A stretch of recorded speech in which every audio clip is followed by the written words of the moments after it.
¿Va usted a poner la guillotina en la Puerta del Sol? Pues sí, señor, la guillotina, la guillotina. No voy a seguir toda mi vida escribiendo panfletos y despotricando contra los Borbones. Sí, señor, la guillotina. La reina.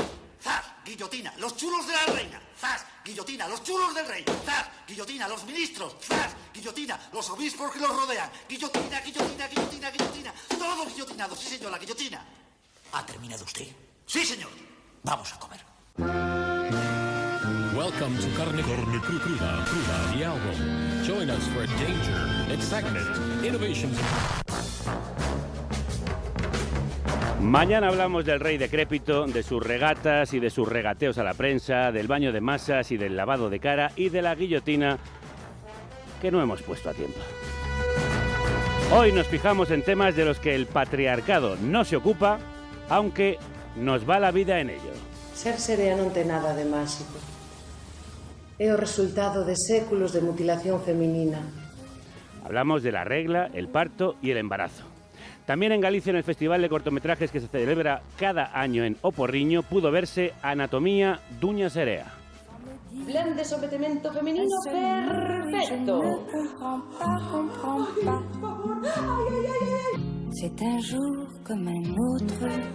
Anatomía de una sirena, que sería su título en castellano, es una pieza de teatro documental construida sobre la memoria y la experiencia personal de la actriz Iria Piñeiro como mujer, como madre y como víctima de la violencia obstétrica, el maltrato físico y psíquico contra las mujeres en el embarazo y el parto. As sereas somos seres tarados. Ni sequera entramos na categoría de seres reais. Somos un ruxe.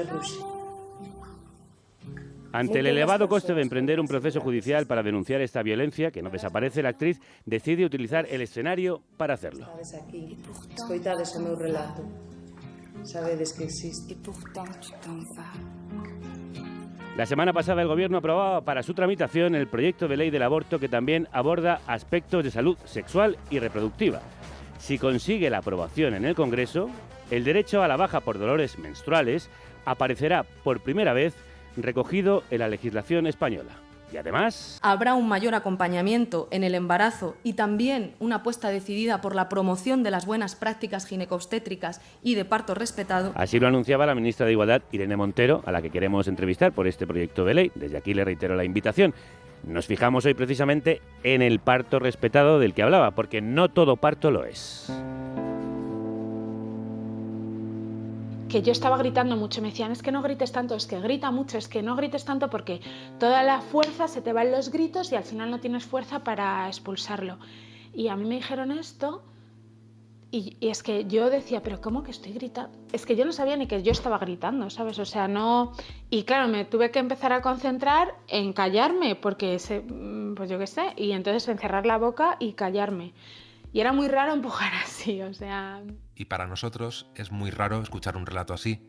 Yo, como técnico de sonido, después de un año grabando partos, estoy acostumbrado a que suenen más bien así. Tranquila. Molt poc a poc, ¿vale? Respira. Tranquila, tranquila. Un poquito más, ¿vale? Si notas la presión ahí al culete, tú con tu cuerpo, pues tú haz lo que te pida tu cuerpo, ¿vale? Tú sabes lo que tienes que hacer. Molt bé, molt bé. Molt bé, Àngel, ho estàs fent molt bé. Molt bé. Ja està Molt propet. bé, Àngel, molt Vinga. bé. Molt bé, mira el cabet. Tócala, tócala, tócala tú, tócala tú. Tócala tú. Ahí, aguántale el cabet, Paula. Sí que pots. Escuchamos Parir en el siglo XXI, un podcast documental del que escucharemos fragmentos a lo largo del programa. Desde aquí nuestra felicitación por su enorme trabajo. Hay muchas perspectivas para abordar estos temas. Hemos elegido hacerlo desde el punto de vista de la ciencia y por eso me acompaña Esther Sánchez, nuestra @impacientífica en redes. Crudos días. Crudos días, Javier. Vamos allá, que tenemos mucho de qué hablar. La OMS tiene una serie de recomendaciones bien claras. Trabajo de parto respetado, apoyo emocional de una acompañante, comunicación efectiva por parte del personal, vigilancia regular, movilidad en el trabajo de parto. Que desgraciadamente no se siguen en todas partes. Como dice la propia Iria Piñeiro sobre su corto y yo sobre este programa, esto va en contra de la violencia obstétrica, no contra parir en un hospital. Pero si vamos a hablar de parto, tenemos que hablar antes de embarazo. Sí, difícil lo uno sin lo otro. El embarazo, igual que el parto, no es una enfermedad, sino un proceso fisiológico, pero acaba en el hospital por si pasa algo que requiere atención médica, ya que es una situación muy sensible. Bien apuntado. Sí, en este programa vamos a recordar muchas cosas que son obvias, pero a veces se nos olvidan. Así lo explica la antropóloga Elisabeth Imaz en su libro Convertirse en madre. La gestación no es solo la formación de un bebé que se convertirá en hijo o hija, sino también la conversión de una mujer en madre. Y la gestación de una madre es un complejo proceso social.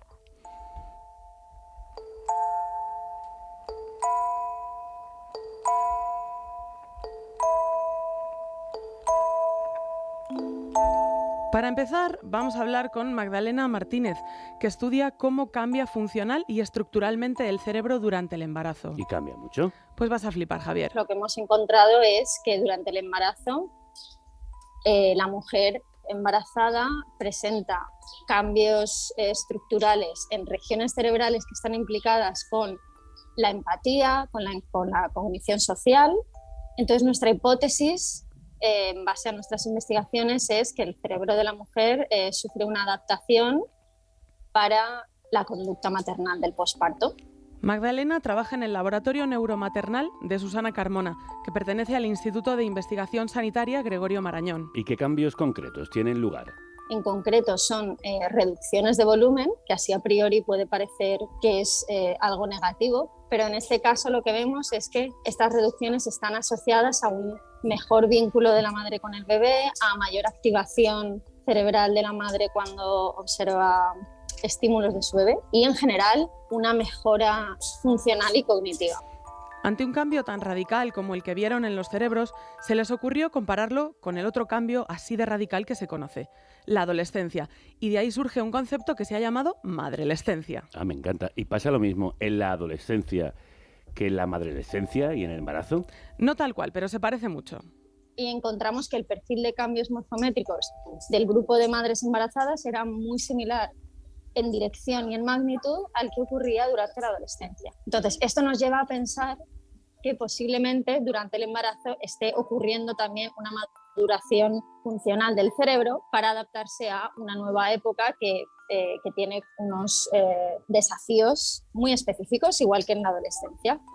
Durante la infancia y hasta el final de la adolescencia se produce una cosa que se llama la poda sináptica, un proceso de maduración del cerebro en el que básicamente nos cargamos las sinapsis que no nos hacen falta y fortalecemos las más importantes, algo que se asocia a maduración. ¿Y quiénes son los culpables de tanto cambio? Igual que en la adolescencia, las hormonas. Los estrógenos, la progesterona, la oxitocina que aumenta al final del embarazo y que desencadena junto a otras hormonas el parto, la prolactina que también aumenta al final del embarazo y es necesaria después para la lactancia. Todas estas hormonas tienen receptores en áreas concretas del cerebro que son las mismas áreas donde vemos cambios cerebrales.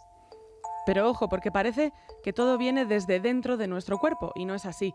El contacto con el bebé también afecta a nuestros cerebros. Se sabe que también es un potente modulador de los cambios cerebrales que se observan en animales y también hay evidencia en humanos. Así que es un mix de cosas. Sí, entre las hormonas del embarazo, que son potentes moduladores de neuroplasticidad, y los estímulos que nos llegan del bebé, como por ejemplo el olor, verlo tan cookie, que sea tan suavito, todo eso desencadena un montón de señales internas que llegan al cerebro y pueden modificarlo para que el bebé se convierta en el estímulo más relevante, llamativo y placentero para la madre, que como consecuencia modificará su conducta para estar en contacto constante con él, cuidarlo y protegerlo. Claro, es que no puedes dejar de mirarlo, de achucharlo, de acariciarlo. Tan pequeñitos, tan bonitos. Y a ver, yo que sé que eres un tío majo, no me lo vas a preguntar. Pero Javier, ¿y los hombres? ¿Y los hombres? Nadie piensa en los hombres. Nadie piensa en los hombres. También hicimos esta investigación con padres primerizos, que eran las parejas de las madres embarazadas. Y entonces lo que hemos visto es que en los padres primerizos también se detectan cambios cerebrales, también se detectan reducciones de volumen, o sea, muy parecidas a las madres, pero mucho menos pronunciadas. Bueno, la padrelescencia, digamos que no es tan también pasa, profunda, pero también pasa. Así que cambian los cerebros de todo el que está cerca de un bebé. Independientemente de si lo has gestado o no. Si tienes mucha relación con un recién nacido, tu cerebro cambiará. De hecho, en el laboratorio en el que trabaja Magdalena, están estudiando ahora mismo cómo cambian los cerebros de madres adoptantes. y aunque aún no tienen las conclusiones, esperan cambios similares a los encontrados.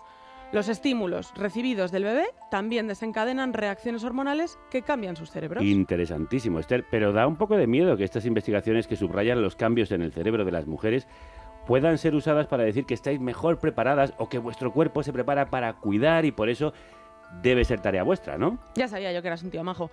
El machismo siempre acecha, Javier, bien lo sabes, pero Magdalena me ha dado la explicación para Cromañones. Yo en ningún momento he dicho que nos prepare para cuidar, de todas maneras. El cuidar es una decisión activa. Si tú quieres cuidar, tu cerebro se adapta. Es un poco ese orden. Perfecto, clarísimo. Muy bien, Magdalena, nada de excusas. Hasta los cromañones les cambiaría el cerebro y la vida si se pusieran pues un poquito a la tarea y le pusieran un poco de ganas a cuidar de los suyos. Hemos hablado de grandes cambios en el cerebro, el fuerte contraste que supone convertirse en madre socialmente, los 9 meses de cócteles hormonales en nuestro cuerpo y llega el momento de parir.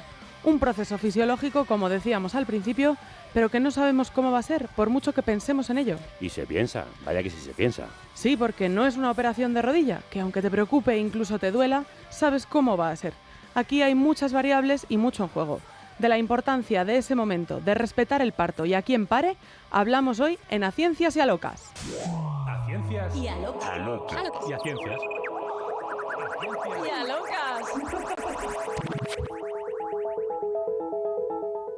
You have the floor. Thank you very much, Mr. Chairperson, Madam Executive Director of UN Women. Es 4 de octubre de 2019 y Dubravka Simonovic expone a la Asamblea General de la ONU su informe anual. Este año se centra en la violencia obstétrica, la violencia sufrida por las mujeres durante el embarazo y el parto. La violencia contra las mujeres de parto está tan normalizada que todavía no se considera violencia contra las mujeres. El tabú y el silencio que han rodeado este problema han permitido que estas violaciones continúen. Escuchábamos un fragmento del podcast Parir en el siglo XXI. Ya vimos el webdoc de los colegas de Barret Cooperativa, productora audiovisual valenciana, a la que admiramos por sus trabajos sobre el accidente del metro en Valencia, que lleva desde 2019 investigando sobre el embarazo y el parto. Os recomendamos escuchar esta crónica sonora en parir.info y esperamos ver el largo documental muy pronto. Una experta en todo esto es Desiree Mena Tudela, enfermera, doctora en Ciencias de la Salud y profesora de Enfermería de la Universitat Jaume I. Tiene publicados varios estudios científicos sobre la violencia obstétrica en España. Crudos días, Desiree.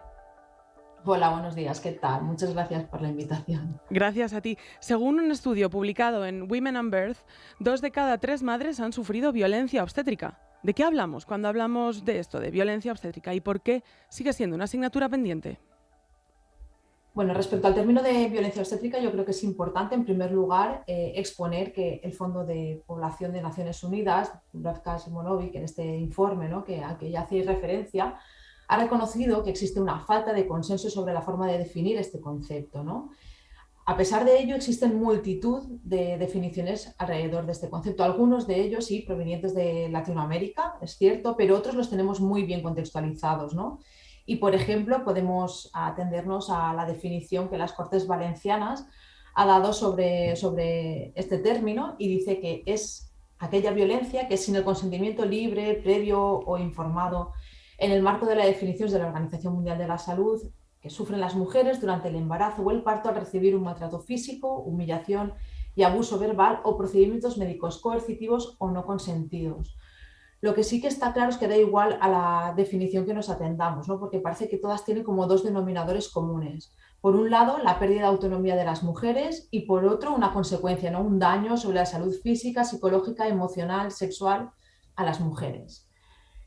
¿Y por qué sigue siendo una asignatura pendiente? Bueno, pues porque estamos atendidas, ¿no?, bajo este modelo de atención sanitaria que sigue siendo un modelo médico, hegemónico, androcentrista, ¿no?, medicalizado y positivista, patologizador, ¿no?, jerarquizado, en los médicos, ¿no?, por un lado, enfermeras, matronas por otro, en muchas ocasiones muy paternalista. y que, claro, con el auge, ¿no? de la autonomía de las mujeres, pues actualmente este modelo está en crisis y es necesario, ¿no? Este cambio de atención que se está produciendo hacia un modelo más holístico, más humanista y de toma de decisiones y de responsabilidades compartidas entre profesionales sanitarios y entre las mujeres. Desiré, antes escuchábamos a una mujer hablar de que le pedían que no gritase tanto durante su parto. ¿De qué otros casos estamos hablando? Ponme más ejemplos. Bueno, fundamentalmente es sobre la falta de consentimiento, ¿no? Sobre cualquier intervención que se le vaya a hacer a una mujer, ¿no? Un tacto sin consentimiento. Llegamos a un parto, se nos pone una vía sin preguntarnos absolutamente nada, ¿no? Una vía intravenosa para administrar líquidos intravenosos, ¿no? Presencia de estudiantado en los paritorios o durante las pruebas sin preguntar absolutamente nada, ¿no? Cualquier intervención donde no se nos pregunte qué queremos, cómo lo necesitamos, o sea, muchas veces no es un capricho de querer esto del querer, ¿no? Durante los partos, sino más bien qué necesitamos y en qué contexto nos sentimos respetadas, acogidas. Todo esto, estas prácticas hacen referencia justo a ello, ¿no? Decir que no grites, que te calles, la inmovilización. Hablando de respeto, se acaba de celebrar la semana pasada la Semana del Parto Respetado. ¿Cuándo no se respeta el parto? En todos estos casos, imagino, los que hablabas, ¿no? Efectivamente, pues cuando parimos en un ambiente totalmente hostil, como lo que te estaba intentando describir, ¿no? Cuando no se tienen en cuenta las preferencias de la mujer, no se le informa, no se respetan las decisiones ante cualquier intervención, no se atiende a la mujer, a sus necesidades, cuando no se habla con ella, muchas veces ni siquiera hay comunicación, no es que haya una mala comunicación, es que ni siquiera existe, ¿no? Cuando es sometida a protocolos obsoletos, no respaldados por ninguna evidencia científica, cuando se la deja sola, cuando se le anula la capacidad, ¿no? O cuando se incumple la ley de autonomía, simplemente con estos articulitos simples, ¿no? Que existen descritos en una ley. Escuchábamos a la relatora de la ONU usar el término violencia obstétrica y tú misma nos explicabas que ni siquiera hay un consenso generalizado, pero es un término que suele levantar ampollas entre los ginecólogos, obstetras y demás. De hecho, los colegios médicos niegan el concepto en sí mismo de violencia obstétrica. Dicen que se criminaliza a los profesionales que trabajan bajo el rigor científico y la ética médica. ¿Por qué dicen eso, Desiré? Bueno, eso creo que esa pregunta debería ir más dirigida hacia ese colectivo que hacia mí. Para mí es difícil respondértela. Yo no entiendo tal hostilidad, no la entiendo sinceramente. No entiendo cómo ante una falta tan grave, ¿no? Y flagrante del respeto por los derechos de las mujeres se siga sin mover ficha, ¿no? Lo que yo sí me pregunto es a qué tienen miedo, ¿no? A qué privilegios les da miedo perder. Y lo que tengo más claro es que si no se rebaja el nivel de hostilidad en el diálogo, nunca vamos a conseguir absolutamente nada. Respecto a esto también es importante señalar que no se puede cambiar la denominación del término, que en muchas ocasiones lo piden, ¿no? Es un término que está aceptado en la comunidad científica, es un término que está acuñado a nivel internacional y que efectivamente para amoldarlo a ciertos gustos de unos pocos colectivos aquí en España no podemos cambiar la denominación, ¿no? El uso de eufemismos también durante mucho tiempo se ha producido, la falta de respeto, el maltrato durante el parto y no ha servido de nada. Y ahora parece que cuando acuñamos este término de forma más fuerte, ¿no? Es cuando se levantan estas ampollas, ¿no?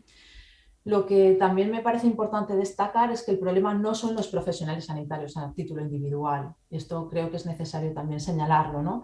El problema es un sistema deshumanizado, medicalizado, industrializado, ¿no? En el que tendemos ahora mismo la parte obstétrica, ¿no? en el sistema, ¿no? Un amigo justo me compartió ayer una frase que creo que puede ser muy cierta y es que no puedes criticar al sistema cuando estás totalmente alineado con él, ¿no? Cuando te tiene tan embebido que crees que es la única y válida forma de hacer las cosas. Por lo tanto, es difícil verlo. Le he preguntado esto mismo que te acabo de preguntar a ti, a Josep Estadella Tarriol, del Servicio de Ginecología del Hospital Sant Pau y profesor de la Universidad Autónoma de Barcelona. ¿Qué es para él la violencia obstétrica? Es muy probable que todo el término violencia obstétrica llegue por actos que se han asumido como normales dentro de una actividad cuando no se han informado de forma adecuada a la paciente. Vamos a hacer un diccionario básico para conocer algunas prácticas comunes y nos dices, Desiré, si son necesarias, aconsejadas o violentas. Escuchamos antes otro fragmento de Parir en el siglo XXI. Con el tiempo pedí el partograma. Y en ese partograma se incluía todo lo que te habían hecho durante el parto, incluido, por ejemplo, cuando este señor se te subió encima y demás. No, en el partograma no sale ni todos los tactos que me hicieron que no debían de hacer cada hora porque hay riesgo de infección. Cuando se puso el hombre encima, que es la maniobra de Christeller, no lo pone en ningún momento. Yo en toda mi formación eso no lo vi nunca. Y aquí Deciría que es la maniobra Christeller. Bueno, pues la maniobra de Christeller es, básicamente, para que todo el mundo nos entienda, es la presión del fondo uterino, ¿no? Cuando estás embarazada, la barriga, pues como la tienes más abultada, ¿no? Y esta parte superior de la barriga la empujan hacia abajo para ayudar, en teoría, a nacer a un bebé. Y puede ser muy violenta. Es violenta. De hecho, es una maniobra que no hay evidencia científica respecto a su uso.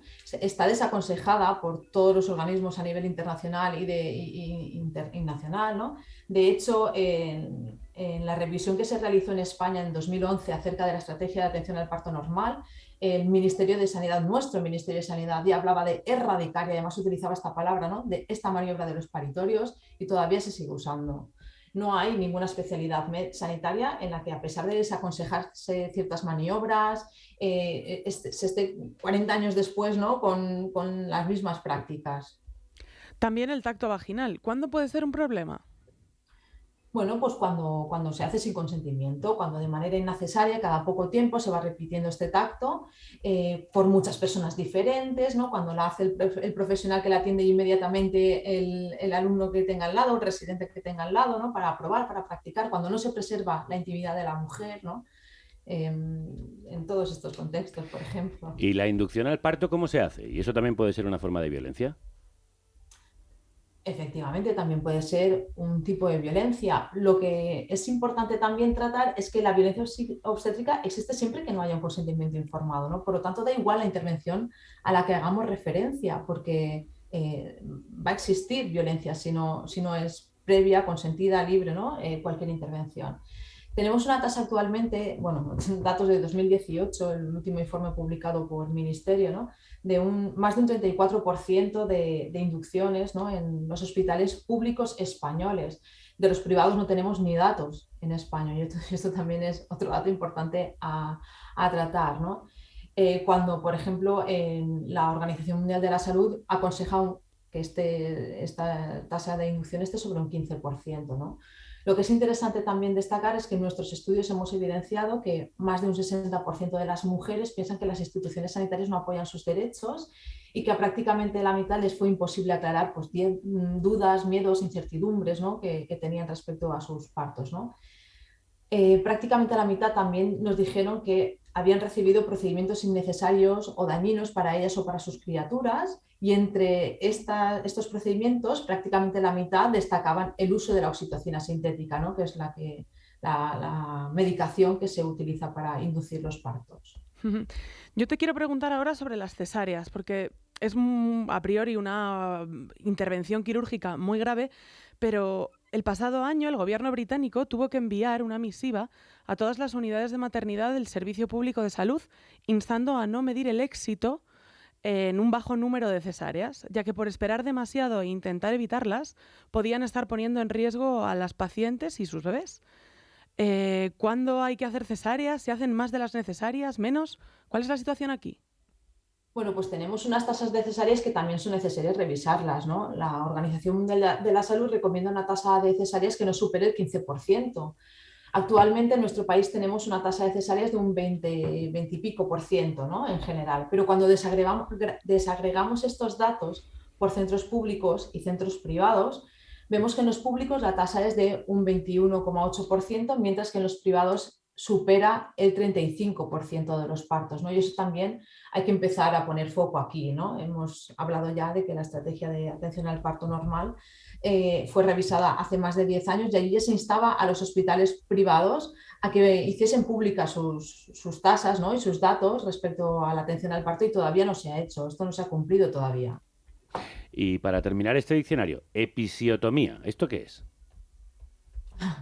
La episiotomía es un corte que se realiza en el periné de la mujer en la última etapa del parto, y se realiza con la intención de que el bebé salga cuanto más rápido mejor, ¿no? lo más prontamente posible. El abuso de esta técnica efectivamente también pues puede producir secuelas que no deseamos en el cuerpo de las mujeres. Claro, porque la cuestión aquí, Desiree, es si estas técnicas, que muchas veces son necesarias para salvar la vida tanto de la madre como del bebé, se hacen más de lo necesario. Justo quería destacar esto también, ¿no? Las cesáreas, las episiotomías, las inducciones de parto, son todo intervenciones muy necesarias en ocasiones determinadas y que salvan vidas, y esto es importante destacarlo, ¿no? Es más, la Organización Mundial de la Salud también define la experiencia de parto positiva, ¿no?, como aquella que satisface o que supera las expectativas de las mujeres en la atención al parto, ¿no? Y que también destaca en la que la participación de la toma de decisiones de las mujeres en sus partos es muy necesarias, ¿no? Pero también señala que esta experiencia de parto puede ser positiva aun cuando sean necesarias o deseables ciertas intervenciones médicas. Por lo tanto,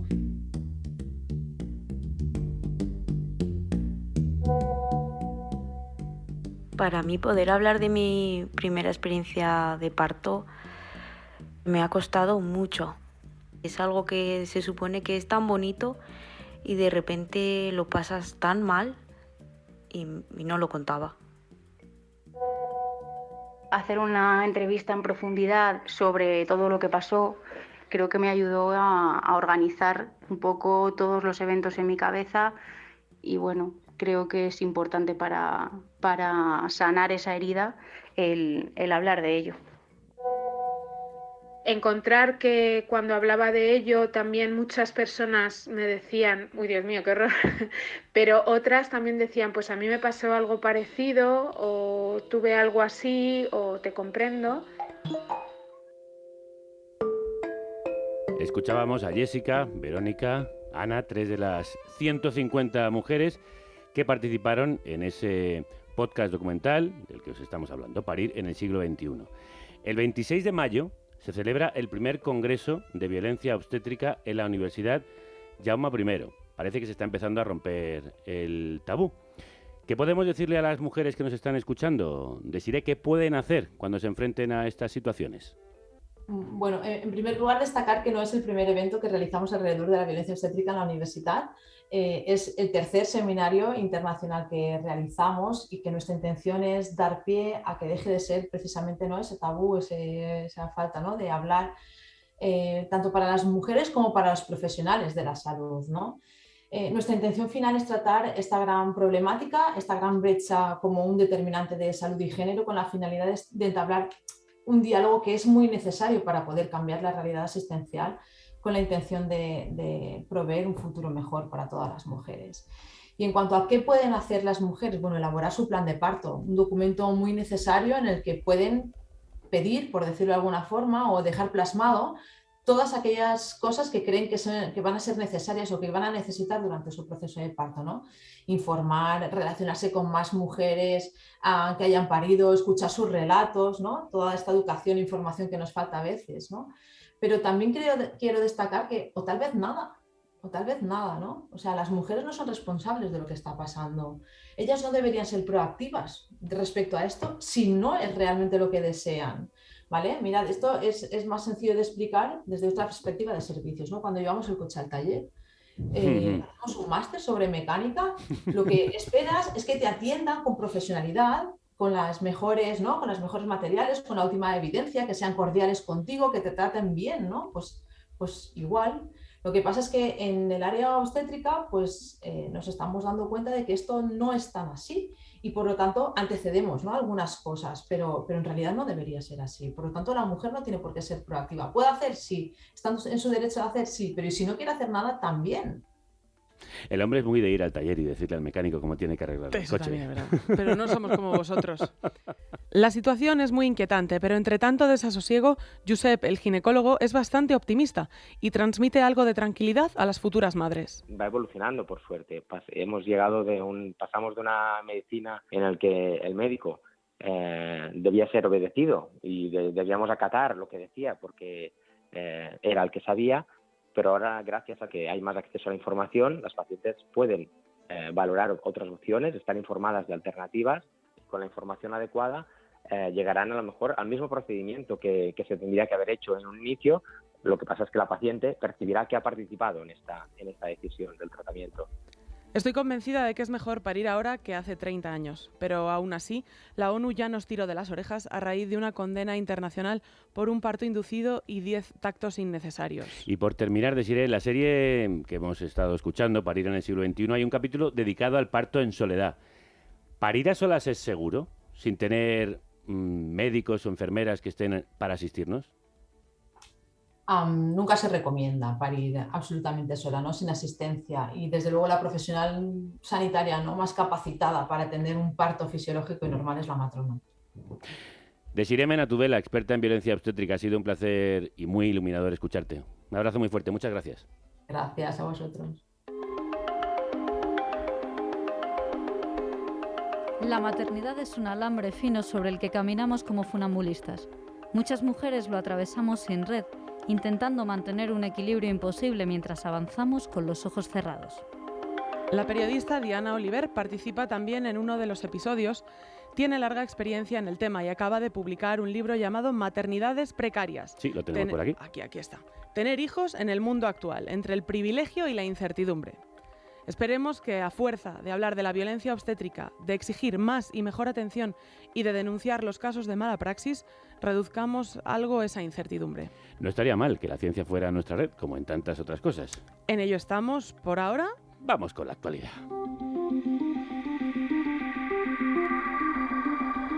Notición inesperado, Javier. La regla puede doler. Somos el primer país de Europa en regular por primera vez una incapacidad temporal pagada íntegramente por el Estado para reglas dolorosas e incapacitantes. Se acabó ir a trabajar con dolor, se acabó... La semana pasada, gracias al borrador de la nueva ley del aborto, en el que se contemplan bajas por reglas incapacitantes pagadas al 100% por la Seguridad Social, y desde el primer día un montón de hombres han descubierto que la regla a veces duele y puede llegar a ser un problema para desempeñar nuestras tareas. ¿Y duele siempre? No, de hecho es un proceso fisiológico que no tiene por qué doler. Lo que pasa es que a veces pasan más cosas que sí duelen y entonces se llama dismenorrea. Como esta es una de esas cosas que todas las mujeres ya no sabemos y a algunos hombres les suena chino, vuelvo con Josep Estadella Tarriol, del Servicio de Ginecología del Hospital Sant Pau y profesor de la Universidad Autónoma de Barcelona, con quien ya hablamos antes. Dismenorrea es el término médico que usamos para definir el dolor menstrual. Sí que hay diferentes grados, como en cualquier tipo de dolor. Puede ser una dismenorrea leve, que ceda con algún analgésico habitual y que no te incapacite ni te moleste, pero sí que puede ser alguna que sí que ya te limite y genere un dolor intenso y que sea percibido como poco compatible con tus actividades diarias. ¿Tanta gente lo pasa mal? Sí, de hecho afecta a entre el 20 y el 80% de las mujeres en edad reproductiva. Esta horquilla tan grande en los porcentajes es porque nos han dicho tantas veces que la regla duele que nos aguantemos, que está increíblemente infradiagnosticado, no vamos al médico. Igual ahora con las bajas empieza a diagnosticarse más.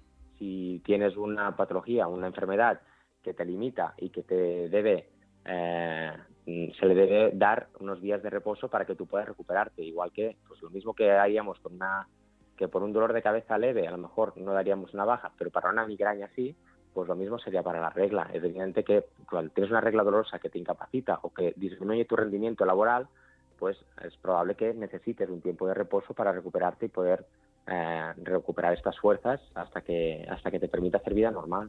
Y es que no hablamos solo de un dolor puntual y localizado en una zona. Es que puede provocar también sangrado abundante, náuseas, vómitos, mareos, dolor de cabeza y diarrea, entre otras cosas. Algo que en cualquier otro escenario provocaría una baja médica indudablemente. Por no hablar de otras dolencias relacionadas y también infradiagnosticadas, como la endometriosis.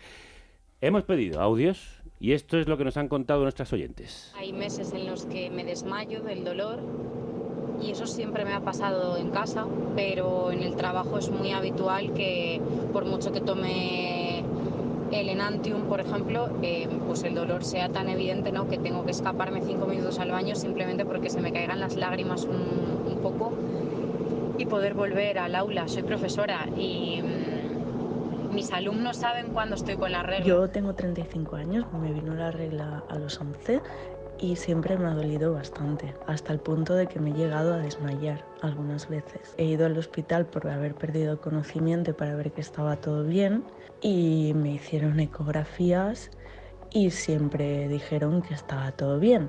Y nunca investigaron más ni quisieron hacer un seguimiento sobre esos dolores tan intensos que me hacían desvanecerme. Pero ahora que llevo 2 años para quedarme embarazada, en los estudios han detectado que tenía 2 quistes, entonces con 33 me diagnosticaron de endometriosis. Tengo 28 y aún estoy en vías de diagnóstico para la endometriosis. La primera prueba ya da 2 signos clarísimos de que la tengo. Así que yo realmente se lo agradezco muchísimo a Irene. No tengo queja ninguna con el tema de las bajas, pero sí que es verdad que me gustaría que se tuviera en cuenta que tarda entre una media de 1 década y 2 décadas en llegar el diagnóstico de endometriosis. Es muy difícil. Más que no pueda ser algo tratable o que sea una enfermedad rara porque no la tengamos muchas mujeres, sinceramente creo que ha sido invisibilizada por el patriarcado. Tremendos los relatos de nuestras oyentes. Muchísimas gracias, como siempre, por estar ahí, al otro lado, y contarnos vuestras experiencias, algunas tan tremendas como esos desmayos que nos decían. ¿Qué es la endometriosis? La endometriosis es una enfermedad caracterizada por el crecimiento fuera del útero de un tejido similar al revestimiento del útero. Es decir, puedes tener la regla en otros órganos. Ajá. Algo que es, por cierto, increíblemente doloroso. Y bueno, vamos allá. En España somos pioneros y en Europa, pero no hemos inventado la rueda con esta propuesta de ley. En Asia este permiso está bastante extendido y, por ejemplo, en Japón está recogido por la ley desde hace más de medio siglo. Esther, ¿traes alguna noticia más? Sí. Viruela del mono, 54 casos sospechosos en 9 comunidades autónomas. De los cuales 30 son positivos y están en Madrid. Este nuevo brote de una enfermedad vírica pone a prueba si hemos aprendido algo del COVID. ¿Pero de qué va? La viruela del simio no se propaga fácilmente y no a largas distancias o a través del aire como el COVID. Necesita un contacto cercano. Los brotes anteriores, que los ha habido, nos dicen que son pequeñas y con transmisión principalmente a miembros del hogar o trabajadores de la salud. Esta es una enfermedad conocida, así que no nos pillan pañales. ¿Y cuál es el mayor riesgo? Ahora mismo, caer en la homofobia, como están haciendo muchos. Este virus, parecido a la viruela, no es una ETS ni se transmite solo entre hombres homosexuales. Ha sido casualidad que el brote en Madrid comenzara dentro de ese colectivo. Bien aclarado. ¿Qué más tenemos que saber? Que como su nombre indica es otra zoonosis, se transmite de animal a persona. Así que deberíamos estar mucho más preocupadas por el cambio climático, la desertificación y la reducción de la biodiversidad que de con quién se acuesta el contagiado. Los síntomas son como una gripe muy fuerte, o sea, fiebre, y una erupción cutánea con algo parecido a ampollas. En cualquier caso, calma y precaución. Por ahora se desconoce cuál será la evolución epidemiológica de la viruela del mono y todo el que tenga síntomas o dude que utilice mascarilla y que mantenga las lesiones cubiertas. Además de, por supuesto, ponerse en contacto con su centro sanitario de referencia.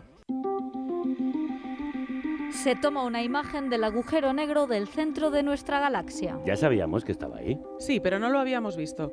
Una red global de radiotelescopios se ha unido para formar uno enorme y poder así observar por primera vez a Sagitario A Estrella, el agujero negro supermasivo situado en el corazón de la Vía Láctea. Le podrían haber puesto un nombre más sexy, también te digo. Sí. ¿Y cuánta gente ha trabajado en ello? Más de 300 científicos de 80 centros. Es algo muy difícil de conseguir y gracias a ellas y ellos sabemos que este agujero tiene el peso de 4 millones de soles. Bueno, dime que por lo menos está lejos, que no nos va a absorber a todos y a todas. Sí, no temas, Javier, está a 27.000 años luz de nuestro planeta. Me quedo más tranquilo. Pues yo me voy ya. Y después de este programa, recordando una vez más que ni la sociedad ni la ciencia todavía nos trata como merecemos, que seguimos necesitando pelear, porque hay una guerra contra las mujeres, no tenemos las facilidades que tenéis vosotros, Javier. Eso es cierto. Yo me voy. ¡Adiós! ¡Adiós! ¡Hasta la próxima! Y de la violencia contra el planeta hablamos con otra gran mujer ahora. Climática.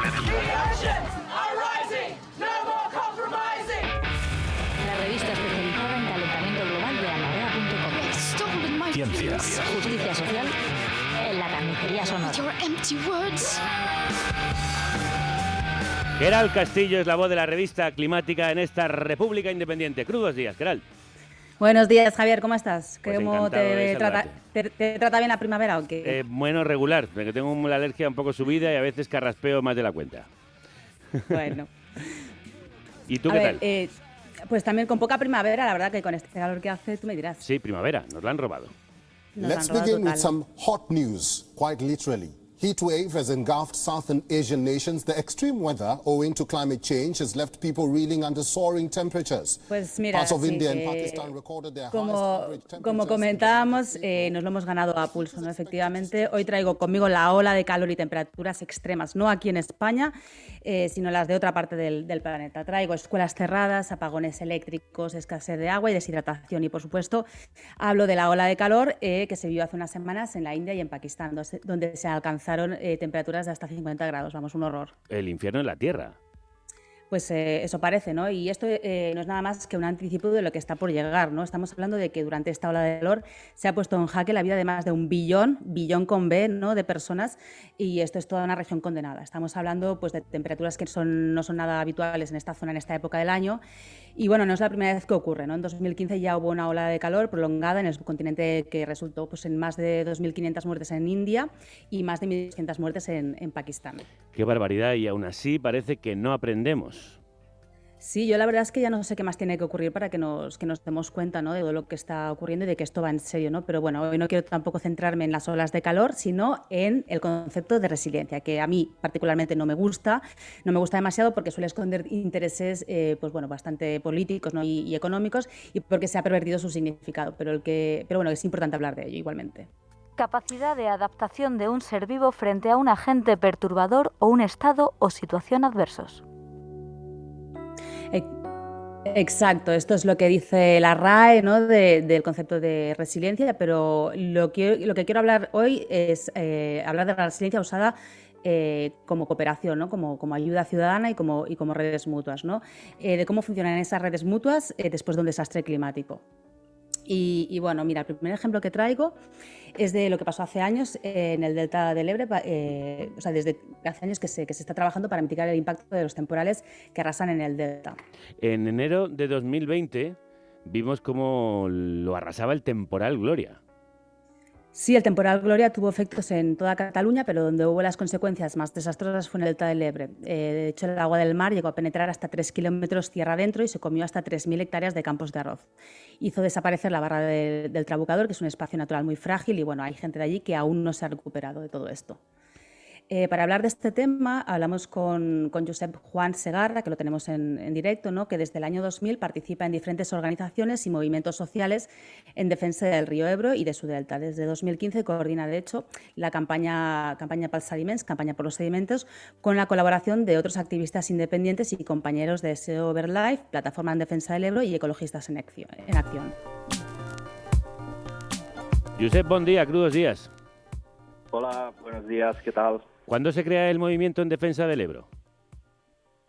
Bueno, hacia el año 2000 se producen las grandes manifestaciones en muchas ciudades españolas porque había una agresión clara que era el trasvase en el Plan Hidrológico Nacional, en el gobierno del PP de Aznar, y bueno, hubo una oposición muy grande con muchos apoyos de diferentes lugares de Cataluña y del resto del Estado español al movimiento en defensa del río, y había una pauta principal que era pues la oposición a ese trasvase, ¿no?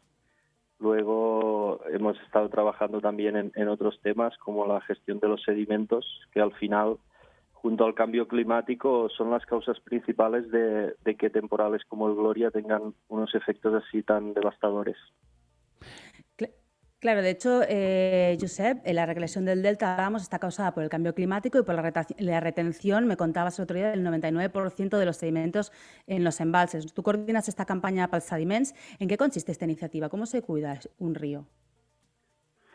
Sí, pues como os comentaba, la lucha en defensa del Ebro siempre estuvo centrada en el tema de los caudales ecológicos, pensando principalmente en el agua, ¿no? El río es vida, decíamos, y se pensaba en el agua. Y nosotros lo que procuramos con la campaña por los sedimentos fue juntar esfuerzos con los mismos compañeros de la Plataforma en Defensa del Ebre y de otras organizaciones como Ecologistas en Acción, SEO Birdlife, entre otros, para conseguir una nueva gestión de los sedimentos en España y, bueno, en la cuenca del Ebro principalmente. Y eso se puede hacer, por ejemplo, en un episodio de riada, vaciando el embalse, cuando el embalse no es exageradamente grande y nos podemos permitir vaciarlo. Los medianos o pequeños se puede hacer perfectamente, y cuando la riada pasa por allí no retienes nada del sedimento de esa riada y ella misma arrastra una parte del sedimento que hay retenido en el embalse. Y luego también se pueden aplicar bypasses por hidrosucción, que es una draga chupando agua y sedimento y lanzándolo aguas abajo de la presa. Y ese segundo método se puede aplicar en cualquier época del año, digamos, ¿no? El más económico es el primero porque es la misma fuerza del río, de la riada, la que arrastra los sedimentos, que es como ha sucedido siempre. Los deltas y las playas dependen de ese sedimento que arrastran las tempestades, ¿no? Todo esto, Josep, hay un cuento que lo explica, ¿no?, a los niños y niñas del Delta del Ebro, ¿no? Habláis sobre la regresión del Delta y tenéis este libro que coeditasteis que se llama Río de Chocolate. Bueno, pues Carme Pons, que es diseñadora y escribió el cuento, se dio un trabajo bastante grande para realizarlo. Y aparte tuvimos el apoyo de muchísima gente a través de una campaña de financiación colectiva, y desde la asociación Tatacúa también, que es una escuela bosque, pues se difundió muchísimo y nos apoyó mucha gente, y así se pudo editar, pues desde el altruismo y depositando mucho tiempo y con el apoyo de mucha gente. Y bueno, la idea es dar a conocer el problema de la retención de sedimentos para todas las generaciones y trabajar todos juntos, porque las soluciones son complejas, pero vamos, sí, con un trabajo de fondo se podrá conseguir seguro. Josep Juan Segarra, activista en defensa del Ebro, muchísimas gracias, muchas gracias. Vale, a vosotros. Gracias. Nos vamos a Bangladesh. Nos vamos a Bangladesh porque también he querido hablar pues, con gente que sufre el cambio climático más que nadie, ¿no? Quería echar un vistazo a un proyecto internacional y, bueno, he echado un vistazo a la ONG LEDAS, que lleva 18 años trabajando. Es una organización sin ánimo de lucro y apolítica para el desarrollo social, económico y ambiental de las personas desfavorecidas de la región costera suroeste de Bangladesh. He hablado con Mohan Kumar, que es una de esas personas que lleva pues, esos casi 20 años trabajando en la resiliencia de la ciudadanía que allí vive. LEDARS significa Sociedad de Investigación Agrícola y Desarrollo Ambiental Local. Es una ONG medioambiental establecida en 1996 como un club local. En ese momento éramos estudiantes y algunos de mis amigos establecieron esta organización. En los 90, la gente empezó a migrar desde la costa a causa de las intrusiones salinas. Fue entonces cuando empezamos a trabajar a nivel comunitario para concienciar a la población sobre el cambio climático. Escuchábamos a Mohan Kumar, ¿no?, hablar sobre las intrusiones salinas. Una intrusión salina pues se produce cuando el agua del mar entra en la tierra y desplaza el agua dulce, ¿no? Esto produce escasez de agua dulce y supone un gran problema para la agricultura y la gente de la zona, ¿no? Uno de los motivos por los que ocurre este fenómeno es por la subida del nivel del mar, ocasionada a su vez, pues como ya decíamos, por el cambio climático. Kumar, de hecho, hace énfasis en la importancia de la acción colectiva. Tenemos que aumentar la resiliencia de las comunidades.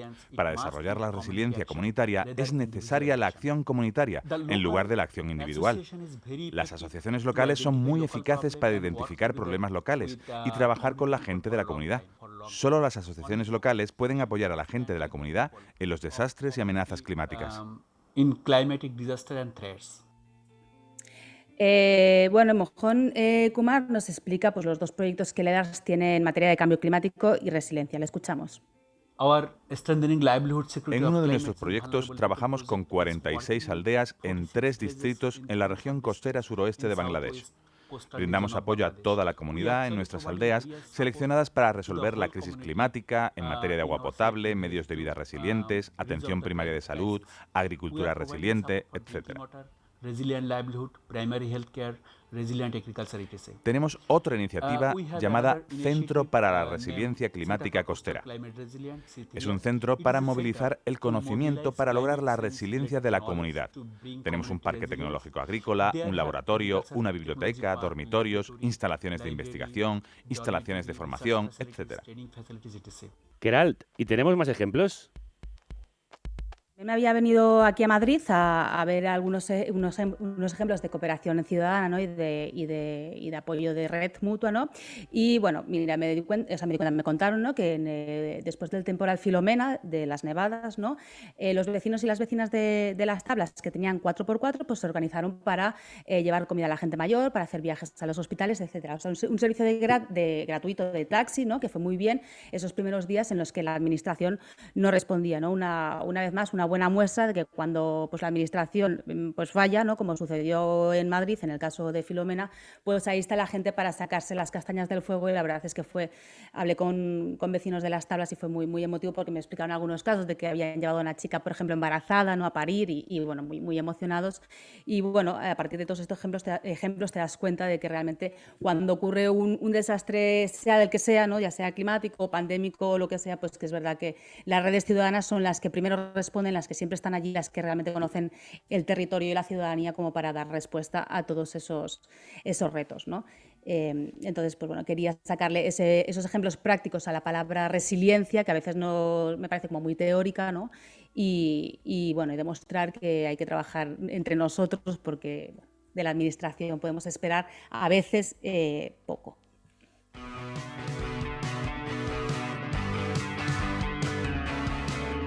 Y terminamos con algunas sugerencias culturales. Pues mira, está la agenda súper llena, si quiere un poquito rápido, ¿no? Lo primero que quería proponer era, gente de la Comunidad Valenciana, tenéis en el Centre del Carme de Cultura Contemporánea la exposición Emergencia en el planeta Tierra.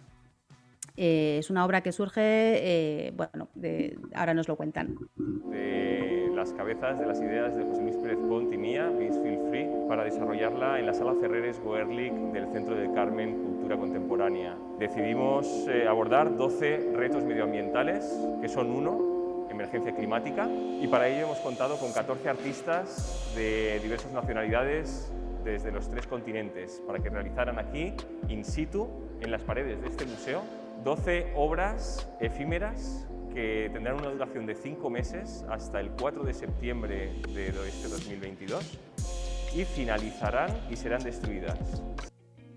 Vamos con más, Queralt.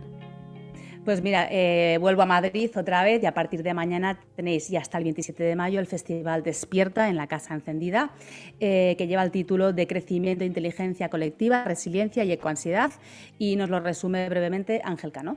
En esta edición de Despierta, el planeta te necesita, hablaremos de cómo podemos adaptarnos a los impactos del cambio climático, a las inundaciones, las sequías, olas de calor, los huracanes, temas cruciales que abordaremos con debates y fabulosos documentales en exclusiva, como siempre, gratis en la Casa Encendida.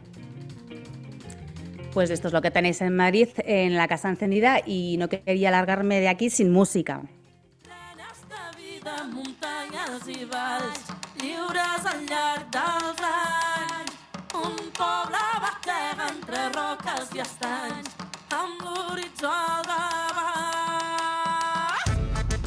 ¿Quiénes son estas maravillosas voces? ¿Te gusta, Javier? Me encanta. Pues te encanta, lo sabía. Pues mira, estamos escuchando La Terra per Sembrar, de la plataforma Per un Pirineu Viu, Stop Jocs Olímpics, que se ha creado para frenar los Juegos Olímpicos de Invierno en 2030 en Cataluña y Aragón, y que ya sabéis pues que tenemos muchísimo lío con todo esto aquí en Cataluña y en Aragón. Esto es un temazo, ¿eh?